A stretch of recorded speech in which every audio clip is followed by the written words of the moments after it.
Hyderabad BJP MP అభ్యర్థి Madhavilatha IAS Sadan division లో ఎన్నికల ప్రచారం నిర్వహించారు. భారీ ర్యాలీగా ఇంటింటికి తిరుగుతూ కమలం గుర్తుకు వేటు వేసి గెలిపించాలని విజ్ఞప్తి చేశారు. ఓవైసీ బ్రదర్స్ రెచ్చగొట్టే వ్యాఖ్యలు చేస్తూ మైనార్టీల ఓట్లు దండుకునేందుకు కుట్ర పన్నుతున్నారని ఆరోపించారు. పాతబస్తీ అభివృద్ధి బీజేపీతోనే సాధ్యమన్నారు. ఈసారి కులాలు మతాలకు అతీతంగా తనకు మద్దతు పలుకుతున్నారని చెప్పారు.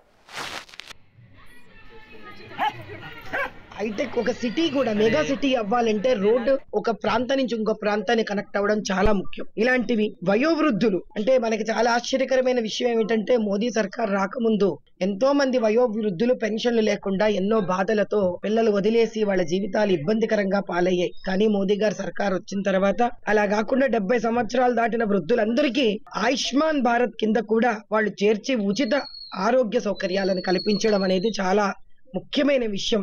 ప్రత్యేక కార్యక్రమాలు సీనియర్ సిటిజన్స్ కోసం కూడా ఈసారి ఇంకా పెన్షన్లు లాంటివే కాకుండా ఇంకా ఎన్నో కూడా ముందుకు తీసుకొని వచ్చే అవకాశాలు ఉన్నాయి. నిరుపేదలకు ప్రాధాన్యత, ఎందుకంటే మనకి అన్నిట్లోనూ అందరిలోనూ నిరుపేదలు ఉన్నారు. ఎస్సీ, ఎస్టీ, ఓబీసీలు, స్త్రీలు, అన్ని రకాల జాతులు మతాలలోనూ ఉన్నారు. ముస్లింలలో ఉన్నారు, హిందువులలో ఉన్నారు, క్రిస్టియన్లో ఉన్నారు, సిక్కులలో ఉన్నారు. సో ఎకనామికలీ బ్యాక్వర్డ్ దీనికి పరిష్కారం అనేది మనం మతపరంగా వెళ్ళలేము, జాతి పరంగా వెళ్ళలేము, కులాల పరంగా వెళ్ళలేము. కాబట్టి అటువంటి వాళ్ళ కోసం కూడా అన్ని వర్గాలలో కూడా ఎవరెవరైతే ఉన్నారో వాళ్ళకి స్వనిధి విశ్వకర్మ యోజనాల ద్వారా వాళ్ళ కాళ్ళ మీద వాళ్ళు నిలబడాలి.